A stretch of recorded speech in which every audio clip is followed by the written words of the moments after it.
প্রত্যেক খ্রিস্ট বিশ্বাসীকে প্রভু যিশু মধুর নামে শুভেচ্ছা জানাই।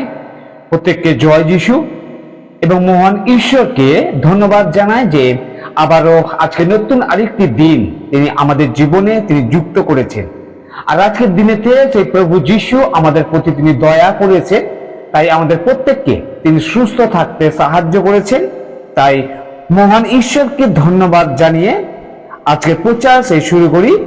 আর আজকে প্রচারের জন্য যে বিষয় আমার রয়েছে, আর সত্যি সেটা বাস্তব জীবনের সাথে হুবহু মিল রয়েছে, যেটা আমাদের চারিদিকে অনেক সময় আমরা সেই টিভি নিউজের মধ্যে আমরা দেখতে পাই।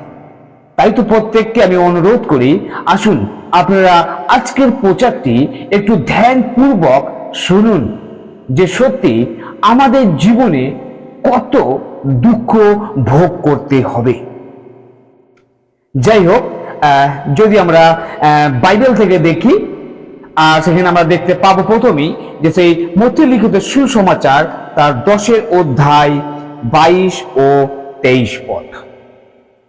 সেইখানে এইরূপ লেখা রয়েছে, আর আমার নাম প্রযুক্ত তোমরা সকলের ঘৃণিত হইবে, কিন্তু যে কেহ শেষ পর্যন্ত স্থির থাকিবে সেই পরিত্রাণ পাইবে।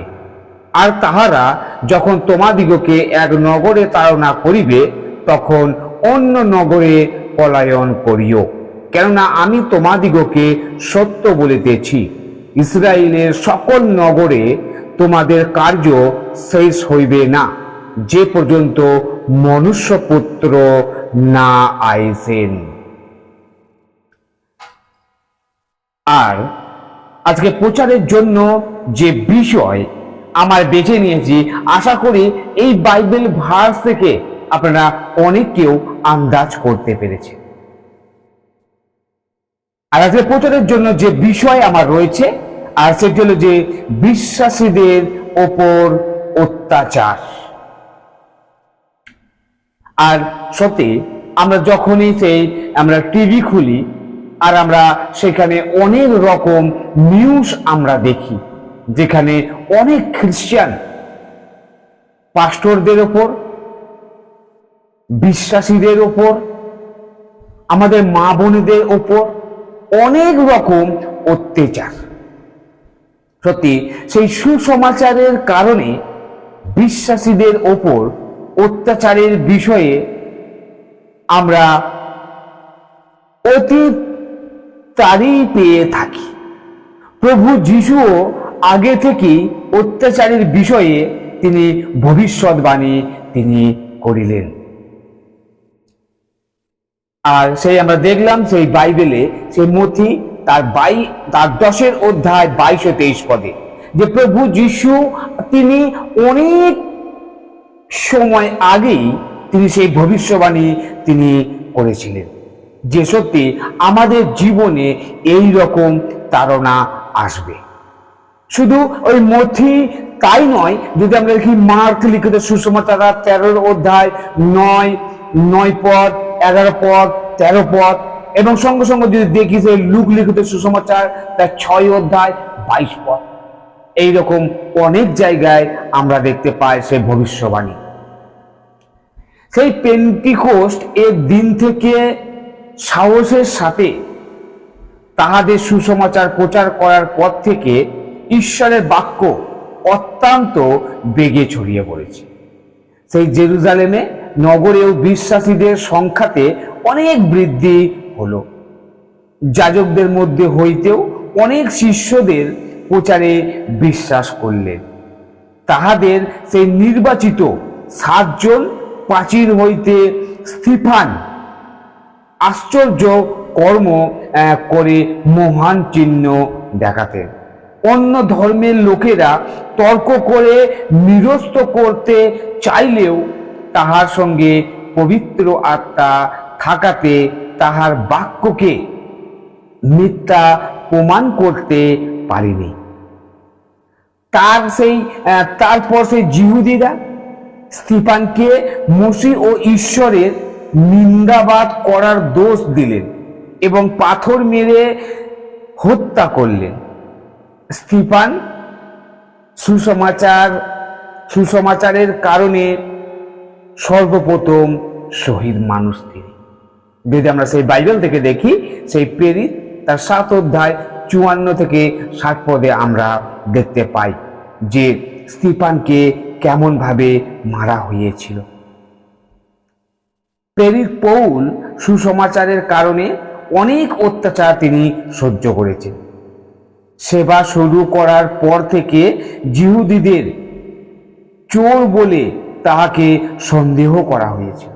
যদি আপনি বাইবেল থেকে দেখেন, সেই প্রেরিত তার 9 অধ্যায় 23 থেকে 25 পদে আমরা দেখতে পাই, সেখানে সেই প্রেরিত পৌলকে সেই জিহুদীদের সেই চোর বলে তাকে সন্দেহ করা হয়েছে। তা সেই প্রেরিত পৌলকে বন্দি গৃহে তখন তাকে রাখা হয়েছিল, প্রচন্ড মারধর তাকে করা হয়েছিল এবং পাথর দিয়ে তাকে মারা হয়েছে। যদি আপনি সেই বাইবেল থেকে দেখেন, আর সেই 2 করন্থীয় তার 11 অধ্যায় 24 থেকে 27 পদে সেই প্রেরিত পুস্তকে জিহুদীদের দ্বারা পৌলের বিরোধিতা তীব্রভাবে করার উল্লেখ সেখানে রয়েছে। সেই 44 সালে সেই হেরোদ রাজা শিষ্যদের মধ্যে থেকে সেই যাকবকে তরবারি দিয়ে হত্যা করেছিল। সেই বাইবেল যদি আমরা দেখি, সেই প্রেরিত তার 12 অধ্যায় 1 ও 2 পদে আমরা সেখানে দেখতে পাই। সেই হেরোদই পিতরকে ধরিয়ে বন্দি গৃহে বন্দি করালেন। জেরুজালেমের সম্মেলনে খ্রিস্টানদের জন্য তকছেদ করার প্রয়োজন নেই বলে সিদ্ধান্ত নেওয়াতে খ্রিস্টানদের প্রতি জিহুদীদের আরো বেশি রাগ হলো। সেই 80 সালের পাশাপাশি জামনিয়া কাউন্সিলে খ্রিস্টানদের জিহুদি আরাধনালয়ে আরাধনা করাতে নিষেধ আরোপ করা হয়েছে। জিহুদিরা সেই খ্রিস্টের বিশ্বাসীদের ওপর অত্যাচার বজায় তারা রাখলেন, আর সেই কারণে অনেক বিশ্বাসীরা জেরুজালেম পরিত্যাগ করেছিল। অত্যাচারের কারণে জেরুজালেম পরিত্যাগকারীরা সুসমাচার ছড়িয়ে চললেন আর মণ্ডলীর স্থাপনও করে চললেন। প্রিয় ভাই বোন, আজকে প্রত্যেকের কাছে বলতে চাই, ঠিক আমরাও যখন সেই সত্যের পথে চলবো, যখন ঈশ্বরের সুসমাচারকে যখন আমরা ছড়িয়ে দিতে চাইবো, আর সত্যি আমাদের জীবনে অনেক রকম সেই তাড়না আসবে।